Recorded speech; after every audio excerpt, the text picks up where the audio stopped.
should the leader actually have led their specific Power Ranger teams? Let's chat about it. I was looking back at some old Power Ranger shows and a thought popped up. Should the leader of each Power Ranger show have actually led the team? And it got me thinking. So, in this video, we are looking at each leader only before they were appointed leader, as we all know that most, if not all the leaders actually ended the show fully living up to their potential. But the question here is, would they have actually become a leader without that plot armor? But before we start, bear in mind I will be saying things like realistically, hierarchy, and nepotism, even though we are talking about a children's show, as this video is about the Rangers without the plot armor and what would realistically should have happened.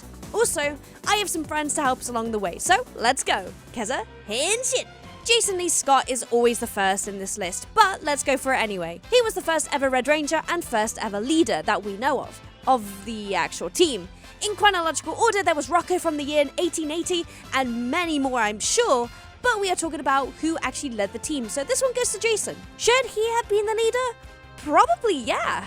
Though revealed to have been a bully when he was younger in the comics, he soon turned his life around and became a moral citizen, determined to help others. He took up karate classes, and when we see him in the show, he had already gone through the ranks to become a teacher, wanting to share his knowledge and dedication of martial arts to the community. He is surrounded by a group of friends that trust him, and he's an all-round great guy. So should he have been a leader? Yes, absolutely. He had faults, learned from them, and dedicated his future to bettering his community. And he had a skill he could teach and use to protect others. Real leadership qualities there. Though if it was for the actor, I would disagree. How could one fall so far from grace? Anyway, next in the listing is, of course, Tommy Oliver. Once a Ranger, always Ranger, huh? Though, as we all know, he started his Ranger journey as the 6th Ranger in MMPR. He soon took over the leadership position as the White Ranger, taking over from Jason. But is he leadership material? You got to be kidding me. Of course he is. Tommy's whole Power Ranger journey has ups, downs, lefts, and rights, starting off as a mind-controlled evil ranger, which is how he was introduced to the fandom. He became an ally and lost his powers, but decided to transfer the remaining powers to Jason before Rita could get them. He literally gave up his powers to better the team. How responsible. Though losing his powers soon after, his Ranger life wouldn't end there, as he was brought back as the White Ranger, and more importantly, the leader, which he took on understanding the responsibilities. So yes, defo leader.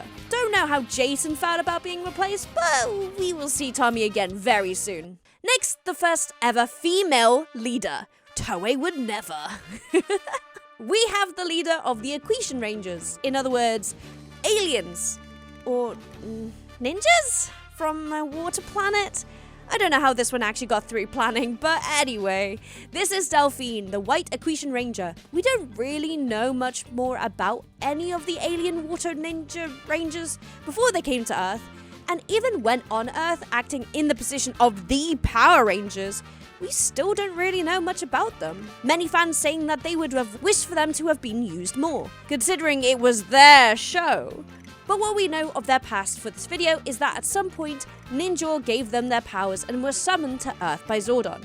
Due to the missing element in their history, I can't make a fair assessment of their prior knowledge and skills, so for now, I'll say this is undetermined. All I can say though is that she has been said to have had a higher endurance for being out of water, so possibly due to her ability, she was seen as more deserving of the role. But again, it's undetermined for now.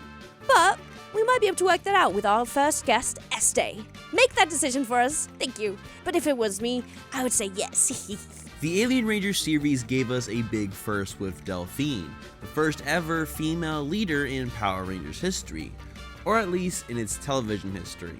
She led the team of the water-based Alien Rangers of Aquitar to come to Earth when the Mighty Morphin Power Rangers couldn't morph at all when they were turned into little kids. So right off, Delphine, like the rest of the team, had to learn how to adapt, in this significantly less watery planet. And from her limited appearances, that being 13 episodes of the franchise, the least of any Power Rangers leader by the way, we can see that she's calm, diplomatic, and clearly respected by her team. Delphine is wise, and that's all we can see.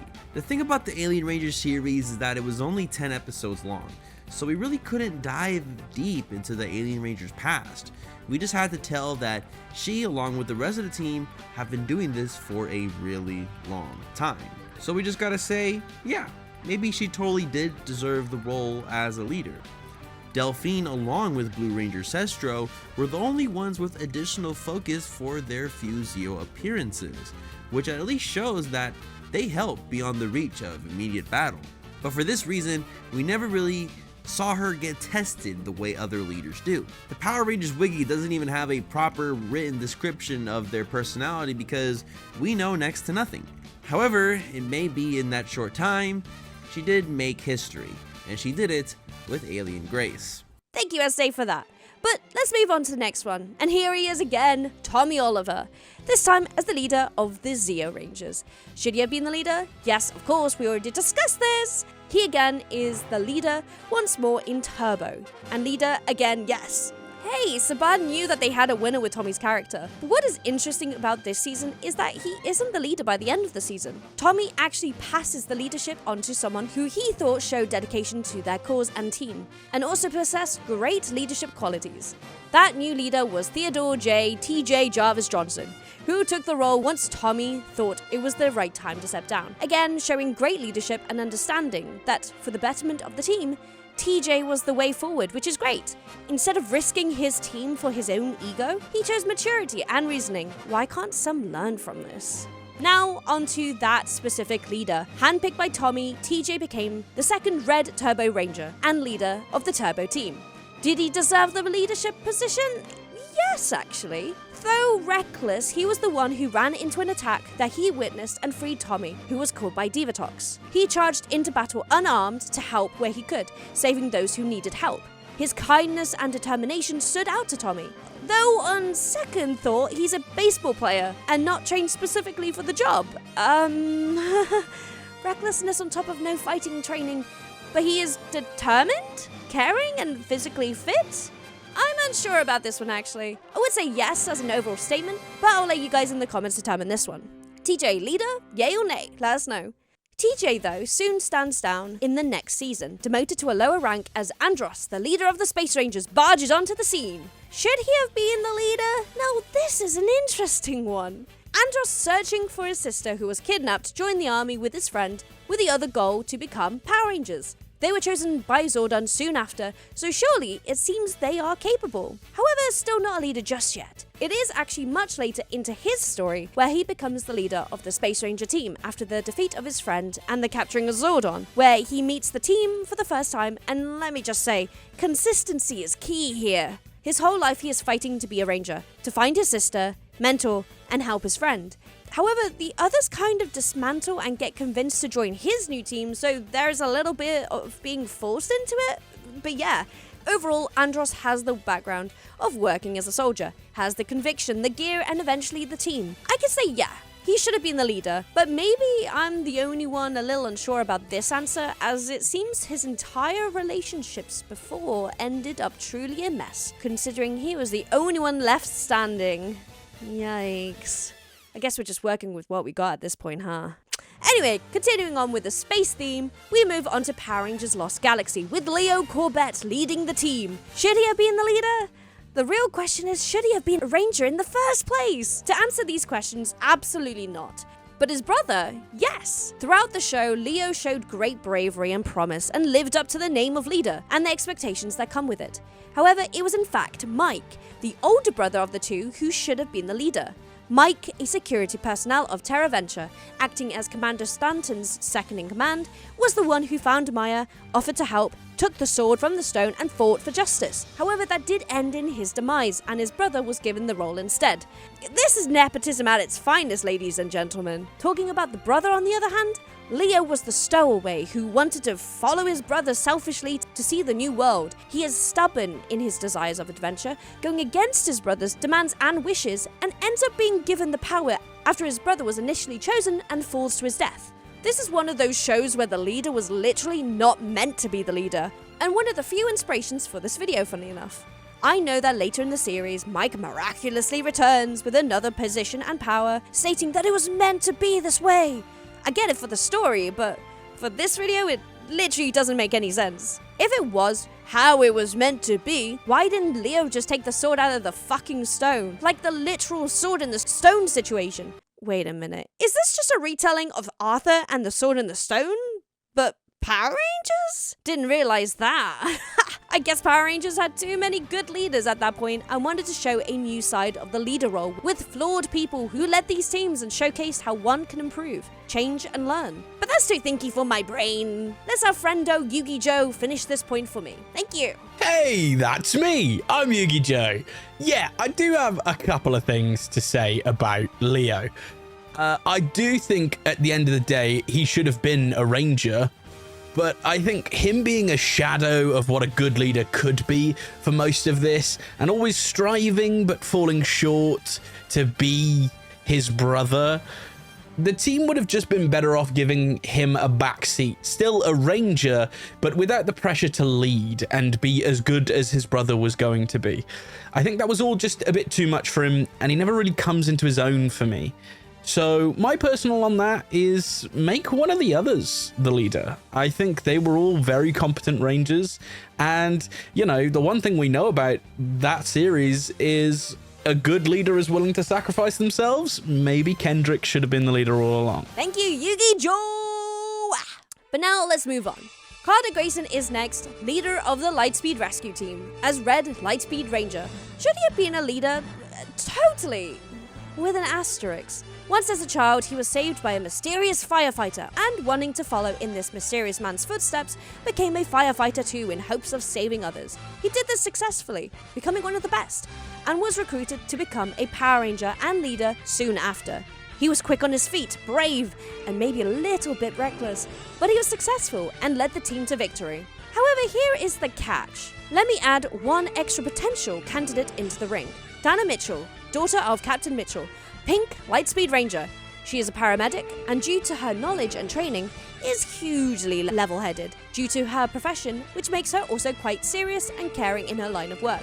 Qualities worthy of a leader, right? And with her father's connections and how this world works, surely nepotism comes in somewhere, like we saw with Leo and Mike. But no. After everything she has done, her father saw Carter as the better choice. Fair enough, but the seasons are pretty consistent with this nepotism ideology, usually is all I'm saying. So, to determine this, Essay is back. Thank you, Essay. Carter Grayson is quite literally the textbook ranger leader. Dude's a firefighter before he even puts on a morpher, so he already knows how to stay calm when having to deal with fire rescue along with day-to-day saves. Carter's the type of leader who runs into danger, not away from it, and the team naturally follows his example. It's a no-brainer that he, between all of his teammates, was meant to take on the role of a leader. Lightspeed Rescue was always seen as a professional team. They weren't teenagers with attitude figuring it out, they were trained adults with intense real-world jobs, whether it's in the medical field, the field of the skies, or the depths of the ocean, and even the depths of extreme sports. They all worked so well as a team together, and Carter for sure was some type of gorilla glue. After being saved as a child by his soon-to-be mentor Captain Mitchell, he was inspired to save others. So here comes his future, already bright as a fireman before any Power Ranger powers were involved. So mix that with the return of demons in the world leading to his new team of fellow Rangers, and Carter's leadership fits this team perfectly. He's brave, selfless, and always mission first, but never cold about it. He's got heart and discipline in equal measure. Next is Time Force, and yes, another woman leads this time-traveling team. Hell yeah. Jen Scott is the epitome of leadership, though through much training and experience, that's easy to determine. It is annoying how she isn't red but pink, because we can't have a woman in red. / heavy sarcasm. Well, not just yet anyway. She is one of those characters who we flash back to their past a lot, as it explains her position in the story, how it leads to her meeting the past leader Alex, being taken under his wing, how she overcomes her weaknesses and pressures, also showing them falling in love, and unfortunately, his death as well. That's a little bit of an awkward one, huh? Which then in turn leads her to become the leader through progression and leadership. In a way, you could argue she shouldn't have been the leader due to my issues with the Leo complex from before, how a death passes on the torch in a way. But what I say is that Leo was not trained prior and wasn't even meant to be there. However, Jen was trained under Alex, and it's the natural progression for one, her job, as the position goes to the next in line in leadership if a captain dies in the line of fire, and two, her dedication to arresting the one who killed her fiancé. So overall, yes, leader here for sure. Now for one that is plot armor for sure, right?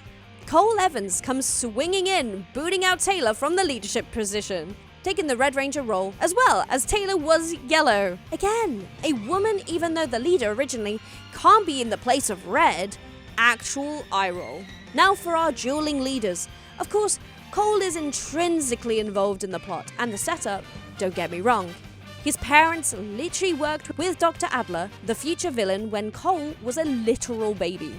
Adler, feeling that Cole's mother, Elizabeth, was rightfully his, then proceeded to kill his parents in a fit of rage as the new Master Org. I added this into the script as it feels very relevant currently, with the whole your body, my choice, she's rightfully mine mentality. God, and you wonder if any Ranger fan learns from these shows. Yikes. Anyway, back to the video. Cole was then left in the jungle, raised by a tribe who found him, and later on as an adult, ventured to the civilized world to meet with everyone else. He is physically fit, agile, ready for action, but he is someone who is totally out of his depth in this new world at the beginning. When it comes to understanding the civilized world, letting the team just follow a jungle boy who knows nothing about it nor respects it seems so unpredictable to me. No wonder Taylor and him had bad friction when he first took the leadership. From her, by the way. He may have a connection to the Animarium as well as his obvious destiny to fight the killer of his parents, Master Org. But surely, Taylor was the correct choice from a realistic standpoint at the beginning. Actually, she was in fact the leader for a bit. She is Taylor Earhart, Air Force pilot with a military background. So she has the training and ability for the position. And if it's the destiny thing you're worried about, she literally discovered the Animarium not just in her adult life as an Air Force pilot, when she flew not only the island but also the Yellow Eagle Wild Sword, but also as a child who spotted the floating island from an airplane. Seeing the place twice led her to become the Yellow Wild Force Ranger, the leader, and the longest member of the main team. Though it may not have been a blood pact with the villain, this also screams destiny, and it's shaped her life. With her military training, she was a great leader, taking command of situations, but also writing a rule book to help keep the team effective. Though this has been described as regimental and rigid, she was focused and able. And what does Jungle Boy do? As soon as he is elected the leader, throws out the book and runs wild. No wonder Taylor resented the new leader. So in my vote, Cole shouldn't have been the leader realistically. Taylor should, or at least until he understood the world a little better and did a Tommy. But don't take my word for it. Hi guys, I'm Nate, this is Film Foam Studios, and I'm here today with the incredible Alison Kipperman-Sullivan. I think the fandom sometimes forgets that Taylor was the team leader, and she was the first Wild Force Ranger, and she was also in the Air Force. And so I probably personally would have been upset too if some guy from the jungle came who was stinky, and they're like, he's gonna be the leader now. I'm like, he doesn't even know what he's doing. I've been doing this for years. And why is he the team leader? But then Taylor, she realizes later, he speaks to all the animals, and Wild Force really did need Cole to be the team leader. But I think it makes sense that Taylor was a little upset about having to acquiesce to the Jungle Boy, who ended up being a great leader. So it's all good. Thank you, Nate and Taylor, for letting me use that video.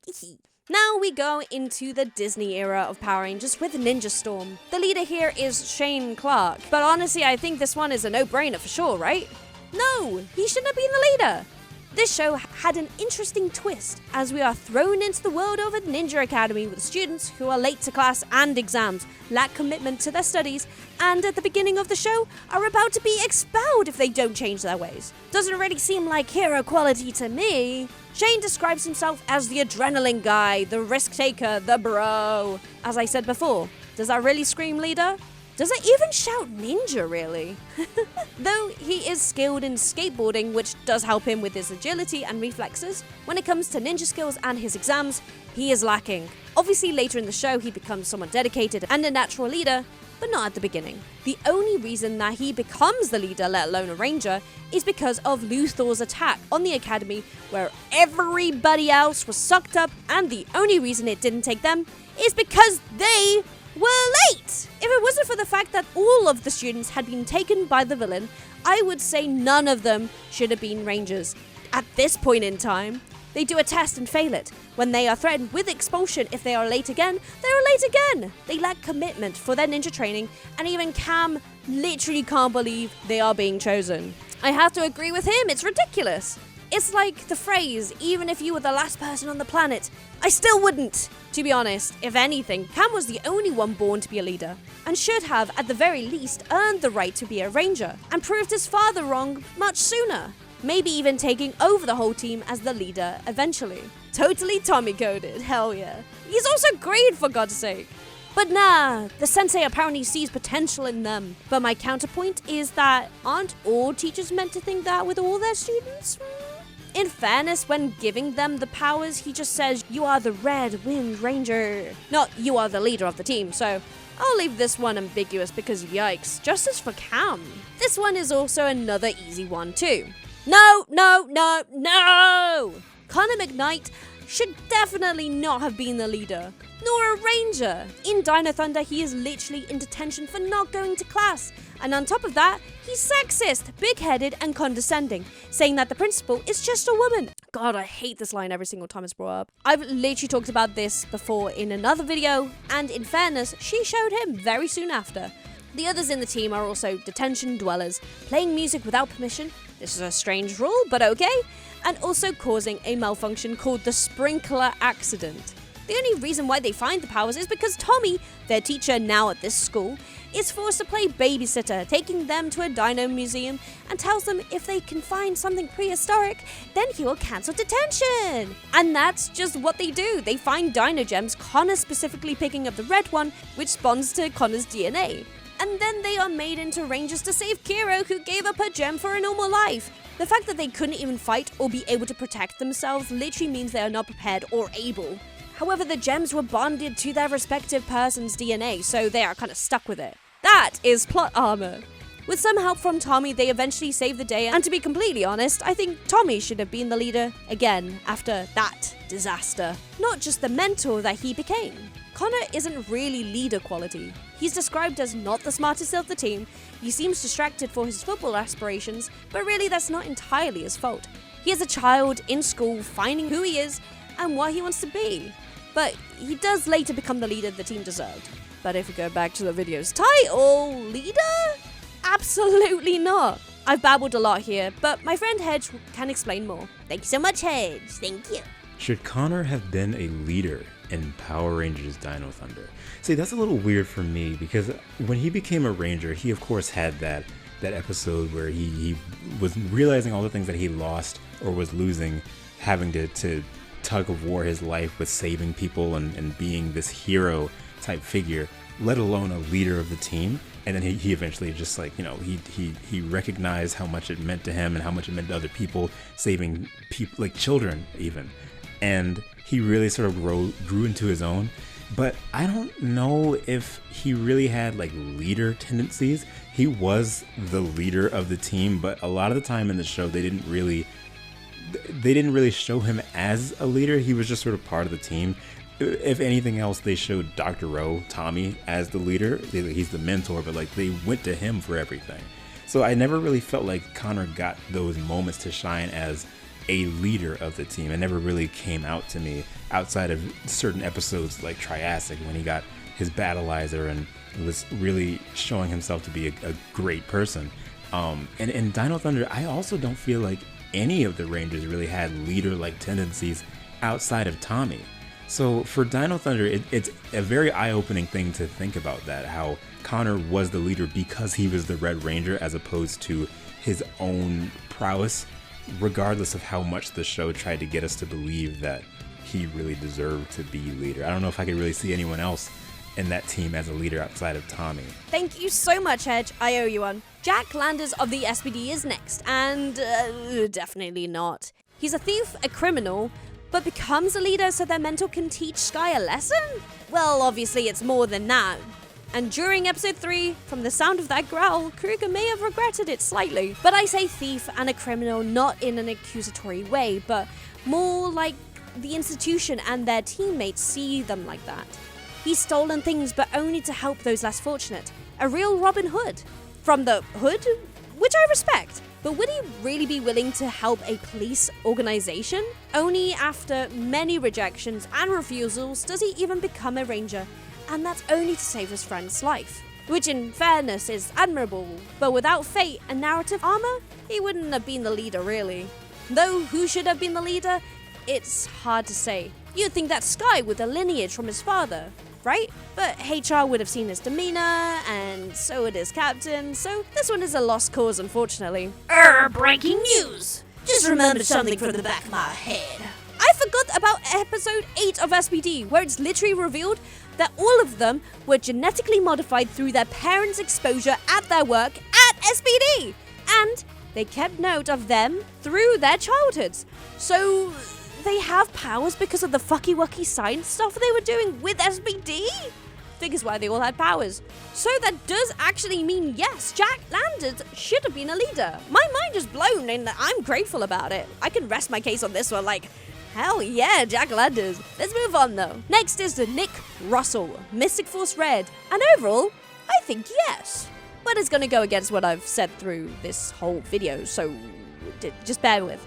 And again, sorry for the major last arc spoilers, but he is born Bowen from a powerful warrior and sorceress, destined to be the light. So nepotism and fate literally combined to be a huge part here. So if it wasn't for the fact he had to be taken away to protect him in the past, he would have been next in line in the family hierarchy. He is literally born as the light into this family, and like knights and their lineage, he would have been next in line.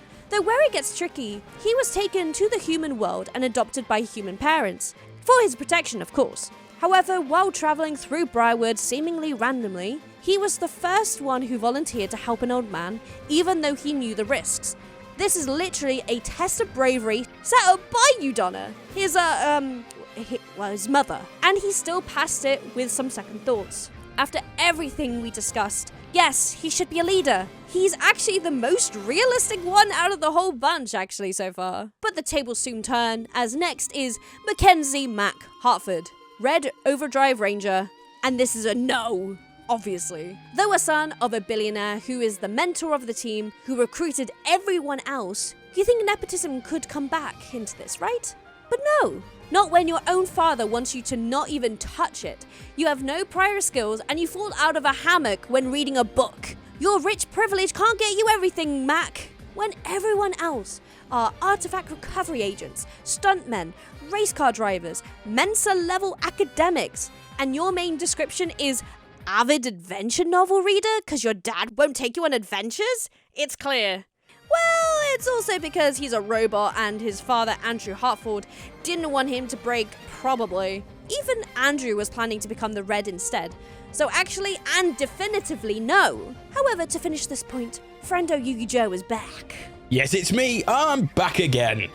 You know, a thing about Andrew is that I think he got incredibly lucky. I think he was never designed to be a real Red Ranger, and the fact that Mack ends up taking that spot is so lucky for him, especially because, you know, the whole cyborg thing works with Sentinel Knight, and that's how they defeat everything in the end. But just like in other ways, he was lucky. This was supposed to be an excavation team with excavation technology. It's kind of just luck that this all works against the villains of the show. He really stumbles into things with ignorance and always uses his like power, status, and money to get through things, which is fine as a mentor, but never as a ranger. So realistically, I don't think Andrew was ever set to be a good Red Ranger either. I don't think he should have been the leader either. And I don't think any of the people that he recruited at the time who were kind of just there at the time because of their novelty abilities would have been a great ranger either. So if Mack's not necessarily the best person to lead there, then I don't think that any of them are either. In fact, you know what? Spencer should have been the Red Ranger. Thank you, Yuki Joe. And on to the next one with Casey Rhodes. Jungle Fury Red. Oh god. Yeah, it's this one. Oh, Casey. No, this one's an easy one. He's not even one of the final 6 doing the test in the first episode. You know where he is in the hierarchy of this place? Pretty damn low. He was literally there for a week. He is literally not even known by name, and just as recruit. He did have the tiger spirit come out to protect another cub from being bullied further by Jared, but the skills that are needed before that are not even there, which may have affected why his first attempt at morphing failed, as he couldn't even channel his animal spirit correctly. Casey even says there must be someone better, which Jared agrees with. This is not me saying that Jared should have replaced him at all, because Master Mao was correct in dismissing him, but Mao, buddy. Sometimes heart and potential needs skill too. But let's go over to Karma Pizza, shall we? Welcome to Jungle Karma Pizza. May I take your order? Oh, you want to talk about our Red Ranger Casey? Well, I think Jungle Fury has a really interesting approach to the plot line of the Red Ranger having less qualifications. You have seasons like SPD or Mystic Force where they don't really want to join, or they might be an outlier in the social group. But in those seasons, we don't really get invested in them as the leader until way later on. But with Jungle Fury, they establish in the very first time he's on screen, when he uses his animal spirit, that Casey is an absolute boss. And then in the scene where he replaces Jared, Master Mao lays it out for you. He is the more qualified candidate. But I love that they don't drop this plot line. Throughout the entire show, he has an arc of being insecure about his abilities, but he always shows up when someone else is in need, even with his first morph being a fail until he does it to save Fran. And I really love how he gets his master stripes by standing up to Master Mao, because I don't think Master Mao was trying to Mr. Miyagi Casey. He had actually given up on Jared, and Casey proves that he's worthy of being a master by following his intuition and being a total badass. So I think that he very much is qualified to be the Red Ranger, because he always shows up when he's most needed, and he's very, very powerful when he needs to be.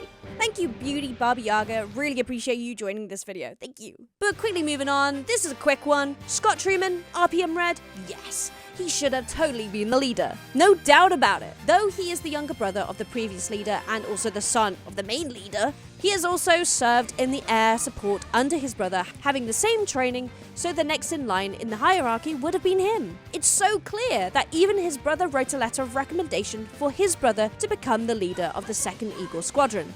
So training, check. Background, check. Letter of recommendation, literally check. Just a disapproving father disagreeing with the choice. But at the end of the day, Scott was recruited by Dr. K, not Colonel Truman. So suck it. Hedge, please tell us more about it though. Thank you. Power Rangers RPM Scott. I feel like Scott absolutely deserved to be a leader of the team. I feel like he was the guy that would be the leader. You know, all the stuff that he went through growing up, and you know, the passing of his brother was really, really impactful, and you could really tell affected him throughout the show. His demeanor and just his commitment to keeping everyone safe, wanting to make sure the city was safe, regardless of what was going on. I feel like Scott had the chops for that, Ranger or not. You know, his whole story with his family and defending with the Eagle Squadron was so incredible that I really couldn't see anyone else in that position outside of Summer. If there was anyone else that would come up to be leader that I would expect to be the leader of the team, I would say Summer. Summer had that sort of big sister mentality, that sort of like everyone stay in line, everybody let's go mentality that I really liked a lot. If Scott wasn't leader, I feel like Summer would be an amazing runner-up. Absolutely. Thanks, Hedge, for agreeing with me. A good shout on Summer, though. Now I want to talk a little bit more about Jayden Shiba, a Red Samurai Ranger. Now this is another weird one, as tradition and duty come to the forefront. Yes, in a way, he should be the leader, as he has the training and is very skilled, called a Master Samurai by his team, defeating Nilox in the first 5 minutes of the show on his own. He is very capable. But it's the traditional and samurai values that come into play here. If his family wasn't a samurai family, where it's based on hierarchy and firstborns make for true leaders, he for sure would have been the leader, no question.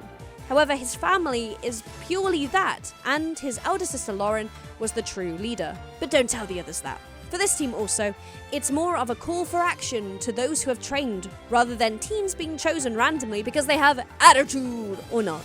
However, again, as we know from the previous shows, the nepotism runs pure here, and though he isn't firstborn, he is next in line with the family blood running through his veins, acting as leader till his older sister comes back, this being a strategic move to distract the Nilox. So yes, I say this counts. It's not like in the original Sentai show where Takaru Shinken-Red was the son of the steward to the 17th head of the Shiba family. It gets a little bit confusing. Gosh, this is also the first time I'm bringing up the Sentai show into this, but it's a good comparison. Lauren and Jayden are at least blood related, and she even steps down from her role as Red Ranger, which allows Jayden to take his rightful place later in the season. To be honest, both of them could have just co-led for the rest of the show, but oh well. Now for Troy Burrows. I have to talk about this guy. Most hated ranger in the whole fandom for me. Knowing he was supposed to be the marvelous rewrite is so disappointing. And also his actor has poisoned this character for me. So I may have biased reservations about this guy. So I'm gonna ask another friend to help me out here. Film Form Studios, please help me here. So the thing with Troy is that he's a weird case of a Red Ranger because it's in a season or a set of seasons that isn't really looked back on fondly for a variety of different reasons. First of all, do I think Troy deserved to be the Red Ranger? I'll be honest, no. There wasn't any standout qualities in Troy, unlike other Red Rangers, as to lead towards why he should be the Red Ranger. First of all, I don't trust anybody in martial arts that's training in Converse, black jeans, and a leather jacket. There's something sus about that for starters. And one of the biggest complaints with him, and some of the characters in the season, I guess, is just how bland he was. There wasn't any depth to the character. We got told that he did karate, but that was like pretty much it. There was no depth to that character in the slightest. There was like this arc with Robo Knight where like he became like besties with him, and then when Robo Knight disappeared and then eventually like died even though he still returned, there was just like this switch with Troy that just made him even sadder, even more depressed. And there was even this fight between Troy and Robo Knight when Robo Knight was turned evil by Vrak. At least I think it was by Vrak, I can't remember the exact details, but he like gets so angry and so overwhelmed and so powerful that he just like emits morphin grid energy that he's able to defeat Robo Knight with. And to this day I'm just not convinced what that means. It was never fully explained other than just him having so much power built up in him, having so much love, compassion, energy to Robo Knight's situation that he just emitted this power. You have a mission to fulfill! Now, in Super Mega Force, it's a little bit of a switch, but not a lot, especially in the finale when he and Orion sneak on to Navarro's ship and kind of sacrifice himself. Obviously, they make it alive thanks to the in-space legendary powers, but you know, there was some sense of them being noble by going onto the ship and sacrificing themselves. However, Orion was a lot more qualified to be the leader than Troy was. I mean, I know canonically he didn't have his powers for that long before meeting them, but he was from space and he did have run-ins with the Armada like back then, so I feel like, I don't know. Speaking of being more qualified, Noah as well was kind of more qualified. Now, Noah is very much like a parallel on Billy from Mighty Morphin, and throughout Megaforce and Super Megaforce, he is doing research in the Ranger database, learning about past teams, learning about how they can utilize powers, old Zords, etc. And that doesn't automatically make you leader-worthy. Sometimes, like Billy, we just need somebody who's not got the responsibility of being leader, but can help in their own way, and that's what Noah did. I'm not saying Noah should have been the leader, this is just my opinion. And I'm sure every other, section in this video is just down to opinion. I'm not trying to offend anybody with this, but Troy he wasn't it. And him being the leader of the team, I don't think anybody benefited from him being the leader of the team. Thank you, Nate. And moving on to Tyler Navarro from Dino Charge. This one is actually totally random and situational in my opinion.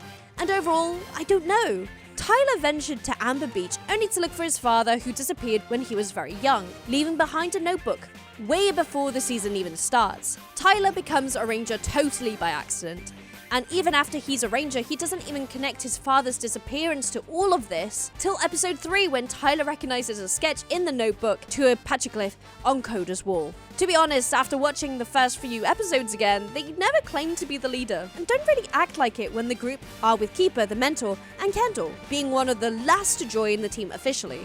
Only in fights is he more central and in charge, and that may only be because the footage they took from the Sentai original has King, the Tyler alternative, who is constantly asking people to call him King, and saying how they are part of his crew. Tyler is just happy to be there. Kendall is more leader-like here than anyone, to be honest, and without his father's disappearance, he wouldn't be here at all. The Energems do bond with them, but only because they saw his resolve first First dino person? Anyway, they saw his resolve to help people in need, which is why any of the gems chose any of the rangers. This one could have chosen anyone that impressed it enough with their selflessness and bravery. So I'm gonna say no for this one, unfortunately, but I'm open to budge on this decision. Let me know down below. Another one for you guys in the comments to work out for me. Thank you. The next leader, Brody Romero. Ninja Steel Red has a very similar situation to Jayden, with a traditional family bloodline set in tradition and leadership. However, I'm not so sure that matters in this one. It is different to Ninja Storm, as they were students and not blood related to the previous leaders. It is kind of similar though, on the other hand, to Samurai, as they were a family of fighters with a family system. Here, Brody's father was apparently the greatest ninja master, but he vanished as well as Brody, and as well as his brother. It all gets confusing. Brody was captured by Galvanax as a child and grew up working as a slave for the Galaxy Warriors, and soon escaped with friends in tow. For the team though, unfortunately, he's the only one with ninja training and an inkling of how the powers work, whereas the others, they're normal kids and have no training at all. I was going to bring up the similarities with Cole's situation being a jungle boy, and here he's been a captive prisoner for 10 years, and not on Earth, so he won't know how things work, like the jungle boy. But as Mick says, Earth is actually behind the times, in fact. So maybe he's the only one who can train them and prepare them for the future villains to come. So I guess, yes, in a very drastic last situation kind of way. Oh god. But let's have Baba Yaga come back. All yours. In Ninja Steel, Brody has such main character syndrome. I mean, yes, he was kidnapped and did live as a slave on an alien ship for the last 10 years. But the way the plot is written, so centered around him and completely brushing Levi's story to the side, it feels like it was written by him, like no one else is allowed to have trauma. And granted, Brody does have the ninja skills to train the rest of the team, as well as a personal relationship with the villain, and he was there when the stars showed up on Earth.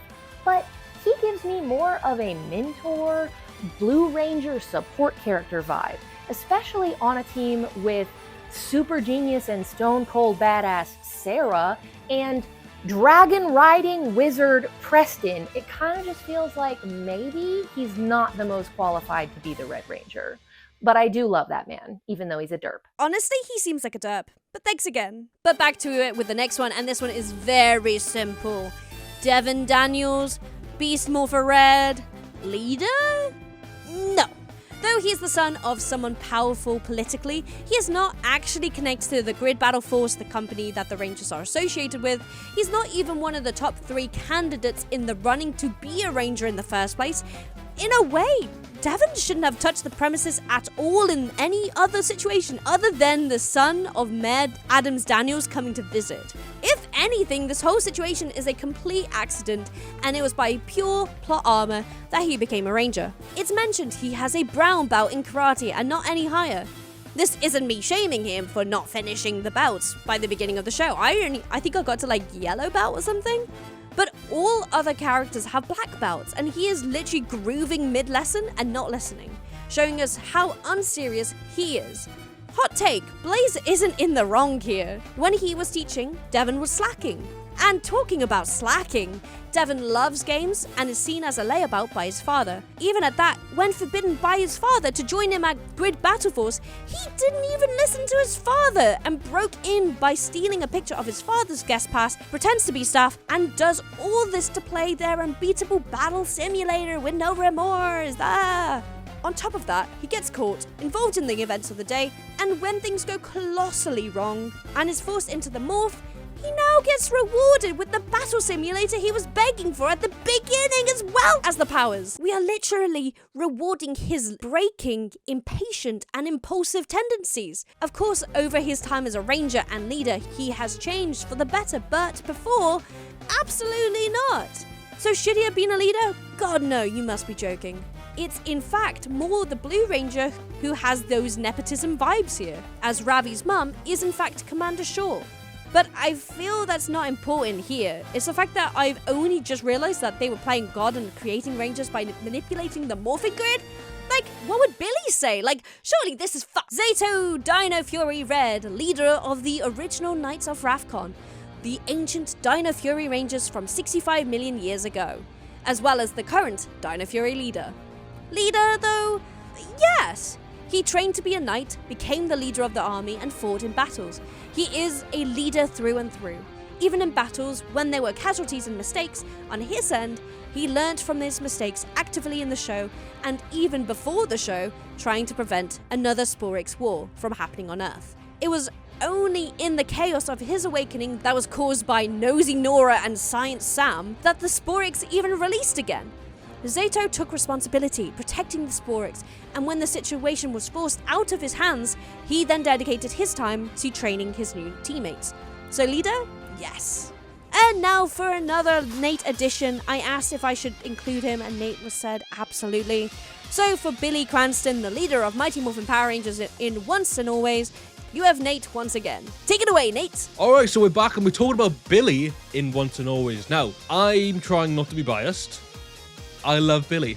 There's no secret there. However, Billy in Once and Always was the definitive leader of the sort of amalgamation of like the three gens of Rangers, right? In Mighty Morphin, Jason was the leader, Zach was very much second in command, and then Billy, Trini, and Kimberly just sort of had their own, like, you know, they were just the trio that helped out in unique ways. But Billy was always the tech guy. He was creating new gadgets, he was able to help Alpha in the command center, he knew what he was doing in that regard, and that was really cool. Tommy then joins, and then Zach, Jason, and Trini leave the team. So not only is the leader left, but the second in command, or the usual second in command before Tommy came, I suppose, is also left, but it's all good because Tommy, when he became the White Ranger, was promoted to leader. And it's in season 2, and especially going into season 3, you see a shift with Billy where he doesn't become the leader necessarily, but he has that second in command presence despite Rocky and Adam's existence. And then Kimberly leaves and Kat comes in, and then they get turned to kids via Master Vile's spell. Billy's the only one who has the ability to age himself up, and he kind of leads the Mighty Morphin Rangers and like sort of co-leads